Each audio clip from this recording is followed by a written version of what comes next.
اس کے بعد آپ صلی اللہ علیہ وسلم کو معراج پر بلایا گیا، جس کے بعد مسلمانوں پر 5 نمازیں فرض کر دی گئی۔ نبوت کے 11ویں سال حج کے موقع پر مدینہ کے 11 خوش نصیبوں نے اسلام قبول کیا اور آپ کے ہاتھ پر بیعت کی۔ اسی بیعت کو بیعت عقبہ اولیٰ کہا جاتا ہے۔ نبوت کے 12ویں سال حج کے موقع پر مدینہ کے 73 مرد اور 2 عورتیں مکہ آ کر مشرف باسلام ہوئی اور آپ کے ہاتھ پر بیعت کی۔ اس بیعت کو بیعت عقبہ ثانیہ کہا جاتا ہے۔ نبوت کے 13ویں سال آپ صلی اللہ علیہ وسلم نے مسلمانوں کو مدینہ کی طرف ہجرت کرنے کی اجازت دے دی۔ مسلمان خفیہ طور پر مدینہ ہجرت کرنے لگے۔ ادھر جب مکہ والوں نے دیکھا کہ مسلمان مدینہ میں جمع ہو گئے ہیں اور شاید اب نبی کریم صلی اللہ علیہ وسلم بھی چلے جائیں گے، تو انہوں نے دارالندوہ میں مشورہ کیا اور مشورے میں یہ بات طے کی کہ ہر خاندان میں سے ایک جوان تلوار لے کر آپ صلی اللہ علیہ وسلم کے گھر کا گھیراؤ کر لے، اور جب آپ صلی اللہ علیہ وسلم صبح گھر سے باہر آئیں تو سب مل کر حملہ کریں۔ تمام قبائل کی شرکت کی وجہ سے بنو ہاشم تمام قبائل سے بدلہ نہیں لے سکتے۔ اللہ تعالیٰ نے آپ صلی اللہ علیہ وسلم کو اس واقعے کی خبر دے دی۔ آپ صلی اللہ علیہ وسلم نے لوگوں کی امانتیں حضرت علی رضی اللہ عنہ کے حوالے کی اور ان کو اپنے بستر پر سلا دیا۔ آپ صلی اللہ علیہ وسلم سیدھے ابوبکر صدیق رضی اللہ عنہ کے گھر تشریف لائے اور 27 صفر 13 نبوی بروز جمعرات ان کو ساتھ لے کر سور نامی پہاڑ کے اونچے غار کی پناہ لی۔ 3 دنوں تک وہیں رکے رہے، پھر یکم ربیع الاول 13 نبوی بروز اتوار رات کو مدینہ کی طرف نکلے۔ یہ قافلہ 4 آدمیوں پر مشتمل تھا، نبی کریم صلی اللہ علیہ وسلم، حضرت ابوبکر اور ان کے غلام، اور راستہ بتانے والا شخص حضرت عبداللہ بن اریقط پر مشتمل تھا۔ اس طرح اسلام کی تاریخ کا ایک نیا دور شروع ہوا۔ ہجرت کا پہلا سال آپ صلی اللہ علیہ وسلم کا قافلہ غار ثور سے نکل چکا تھا۔ یہ قافلہ دن و رات مسلسل سفر طے کرتا ہوا 8 ربیع الاول 13 نبوی مطابق 20 ستمبر 422 عیسوی بروز پیر کو قبا پہنچا۔ قبا میں آپ صلی اللہ علیہ وسلم نے چند دن قیام کیا اور وہاں ایک مسجد بنائی۔ یہ اسلام کی پہلی مسجد تھی۔ آپ صلی اللہ علیہ وسلم نے وہاں جمعے کی نماز پڑھائی اور خطبہ دیا۔ اس کے بعد مدینہ منورہ تشریف لائے۔ مدینہ میں انصار نے آپ صلی اللہ علیہ وسلم کا بڑی ہی محبت کے ساتھ پرجوش انداز میں استقبال کیا۔ مدینہ کا ہر شخص یہ چاہتا تھا کہ آپ صلی اللہ علیہ وسلم کا قیام میرے گھر پر ہو، لیکن آپ صلی اللہ علیہ وسلم کی اونٹنی حضرت ابو ایوب انصاری رضی اللہ عنہ کے مکان پر رکی اور آپ صلی اللہ علیہ وسلم انہی کے مہمان ہوئے۔ اس طرح اسلام کی تاریخ کا ایک نیا دور شروع ہوا اور ہجرت سے اسلامی تاریخ کا آغاز ہوا۔ ہجرت کے پہلے سال نبی کریم صلی اللہ علیہ وسلم نے سب سے پہلے 2 یتیم بچے حضرت سہل اور سہیل کی زمین خرید کر مسجد نبوی تعمیر فرمائی۔ اس کے بعد آپ صلی اللہ علیہ وسلم نے مدینہ کے یہودیوں سے امن کا معاہدہ کیا اور مہاجرین اور انصار کے درمیان مواخات یعنی بھائی چارہ قائم فرمایا، جس سے بے سہارا مہاجرین کے لیے ٹھکانے کا انتظام ہوا اور محبت و بھائی چارگی کا ماحول پیدا ہو گیا، اور اسی سال حضرت عائشہ رضی اللہ عنہا کی رخصتی ہوئی۔ ہجرت کے دوسرے سال 12 صفر میں مسلمانوں کو جہاد کی اجازت ملی اور اسی سال 17 رمضان کو حق و باطل کا سب سے پہلا معرکہ غزوہ بدر ہوا، جس میں کافروں کی تعداد 1000 تھی اور مسلمانوں کی تعداد صرف 313 تھی۔ اللہ تعالیٰ نے اس جنگ میں مسلمانوں کو کامیاب کیا۔ جنگ میں 14 مسلمان شہید ہوئے جبکہ 70 مشرکین مارے گئے۔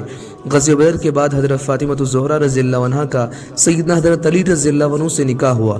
اسی سال مسجد اقصی کے بجائے بیت اللہ کو جہت قبلہ قرار دیا گیا، اور اسی سال رمضان کے روزے زکوٰۃ صدقۃ الفطر عیدین کی نمازیں فرض ہوئی، اور اسی سال آپ صلی اللہ علیہ وسلم کے صاحبزادی حضرت رقیہ رضی اللہ عنہا کا وصال ہوا۔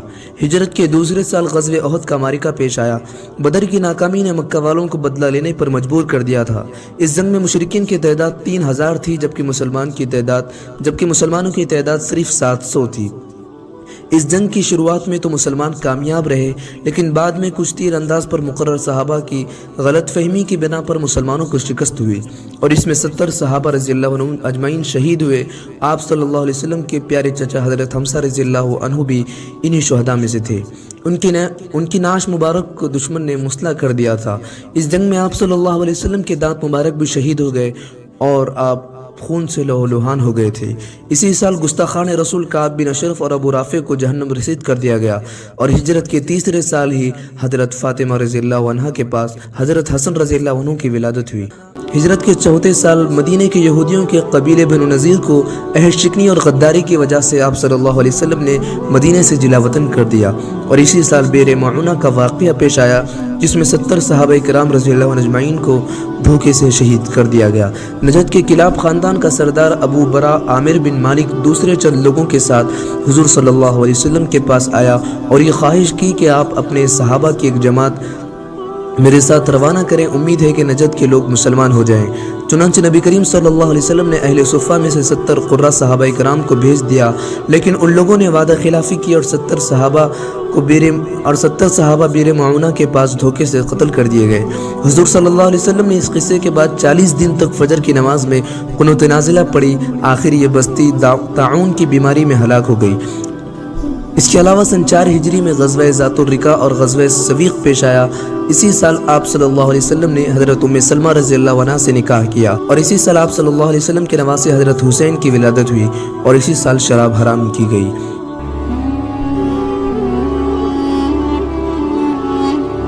ہجرت کے 5ویں سال غزوہ بنو مستلق اور غزوہ خندق کے معرکے ہوئے۔ غزوہ خندق میں اہل مکہ کے ساتھ یہودی قبائل بھی تھے، تمام کو ملا کر ان کی تعداد 10,000 ہو چکی تھی، لیکن اس جنگ میں خندق کی وجہ سے فتح مسلمانوں کو ملی۔ اس جنگ کے بعد بنو قریظہ بدعہدی کی وجہ سے قتل کر دیے گئے، اور اسی سال آپ صلی اللہ علیہ وسلم کا حضرت جویریہ بنت حارث اور حضرت زینب بنت جحش رضی اللہ عنہا سے نکاح ہوا۔ ہجرت کے 6 سال آپ صلی اللہ علیہ وسلم نے عمرہ ادا کرنے کے لیے 1400 مسلمانوں کے ساتھ احرام کی حالت میں مکہ کا رخ کیا۔ مکہ والوں نے رکاوٹ پیدا کر دی اور چند شرائط رکھی۔ نمبر 1، مسلمان اس سال واپس چلے جائیں۔ نمبر 2، آئندہ سال صرف 3 دنوں کے لیے آئیں اور عمرہ کر لیں، اس موقع پر ان کے پاس تلوار کے علاوہ کوئی اور ہتھیار نہ ہو۔ نمبر 3، مکہ سے اگر کوئی شخص مدینہ جائے تو اسے واپس کرنا ہوگا، اور اگر مدینہ سے کوئی شخص اسلام چھوڑ کر مکہ آئے تو اسے واپس نہیں کیا جائے گا۔ نمبر 4، 10 سال کے لیے دونوں گروہ آپس میں جنگ نہیں کریں گے اور ایک دوسرے پر حملہ نہیں کریں گے۔ اس طرح عرب کا جو خاندان دونوں فریق میں سے جس کا ساتھی ہو وہ صلح کے شرائط میں اسی کے ساتھ سمجھا جائے گا۔ چونکہ یہ صلح حدیبیہ کے مقام پر ہوئی تھی، اس لیے اس کو صلح حدیبیہ کہا جاتا ہے، اور اسی کے پس منظر میں سورہ فتح نازل ہوئی، اور قرآن میں اس صلح کو فتح مبین کہا گیا، کیونکہ اس صلح کی وجہ مکہ والوں اور عرب کے دوسرے خاندانوں میں دعوت اسلام کا راستہ کھل گیا۔ یہی وجہ ہے کہ صلح حدیبیہ کے موقع پر آپ صلی اللہ علیہ وسلم کے ساتھ 1400 صحابہ تھے، اور صرف 2 سال کے بعد فتح مکہ کے موقع پر 10,000 صحابہ آپ صلی اللہ علیہ وسلم کے ساتھ تھے۔ صلح حدیبیہ کے بعد امن ہو چکا تھا، اس لیے آپ صلی اللہ علیہ وسلم نے دنیا کے کئی بادشاہوں اور مختلف خاندان کے سرداروں کے نام اسلام کی دعوت کے خطوط روانہ فرمائے۔ یہ خطوط سن 6 اور 7 ہجری میں بھیجے گئے۔ پھر اس کے بعد جنگ خیبر ہوئی۔ اس جنگ میں 15 مسلمان شہید ہوئے اور 92 یہودی مارے گئے۔ اس جنگ میں ایک یہودی عورت زینب بنت حارث نے آپ صلی اللہ علیہ وسلم کو زہر دینے کی ناپاک کوشش کی تھی، لیکن آپ صلی اللہ علیہ وسلم کو اس کی خبر ہو۔ اسی ہجرت کے 8ویں سال حضرت خالد ابن ولید اور حضرت عمر بن عاص رضی اللہ عنہ مشرف باسلام ہوئے، اور اسی سال آپ صلی اللہ علیہ وسلم نے 2000 صحابہ کرام کے ساتھ عمرۃ القضاء ادا کیا۔ اس کے بعد غزوہ مؤتہ اور فتح مکہ کا عظیم الشان واقعہ پیش آیا، اور حضرت ابو سفیان مشرف باسلام ہوئے۔ اسی سال فتح مکہ کے بعد غزوہ حنین اور غزوہ طائف پیش آیا، اور اسی سال آپ صلی اللہ علیہ وسلم کے صاحبزادے حضرت ابراہیم پیدا ہوئے۔ ہجرت کے 9ویں سال غزوہ تبوک کا معرکہ ہوا۔ غزوے سے واپسی پر منافقین کی بنائی ہوئی مسجد زرار کو منہدم کر دیا گیا۔ اسی سال رئیس المنافقین عبداللہ بن ابی بن سلول کی موت ہوئی، اور اسی سال 70 سے زائد وفود آپ صلی اللہ علیہ وسلم کی خدمت میں حاضر ہوئے، اور اسی سال حضرت ابوبکر صدیق رضی اللہ عنہ کو امیر حج بنا کر 300 افراد کے ساتھ مکہ بھیجا گیا، اور اسی سال سورہ توبہ نازل ہوئی۔ ہجرت کے 10ویں سال آپ صلی اللہ علیہ وسلم نے تمام ازواج مطہرات اور 1 لاکھ سے زائد صحابہ کرام کے ساتھ حجۃ الوداع ادا، اور اس موقع پر تاریخی خطبہ دیا اور جاہلیت کی تمام رسموں کو اور شرک کی باتوں کو ملیامیٹ فرما دیا، اور اسی سال مسلمہ کذاب اور اسود عنسی نے نبوت کا جھوٹا دعویٰ کیا تھا۔ ہجرت کے 11ویں سال 19 صفر پیٹ سے آپ صلی اللہ علیہ وسلم کی بیماری کا سلسلہ شروع ہوا، اور اس بیماری میں آپ صلی اللہ علیہ وسلم کئی دنوں تک جماعت سے نماز ادا نہیں کر سکے، اور آپ صلی اللہ علیہ وسلم کے حکم سے حضرت ابو بکر رضی اللہ عنہ نے امامت فرمائی۔ 12 ربیع الاول پیر کے دن 63 سال کی عمر میں آپ صلی اللہ علیہ وسلم اس دنیا فانی سے رخصت ہو گئے۔ تجہیز و تکفین منگل کے دن ہوئی۔ حضرت علی رضی اللہ عنہ کے کہنے پر لوگ تنہا نماز جنازہ پڑھی۔ بدھ کو آدھی رات میں تدفین عمل میں آئی۔ یا رب صلی وسلم دائما ابدا علی حبیبک خیر الخلق کلہم۔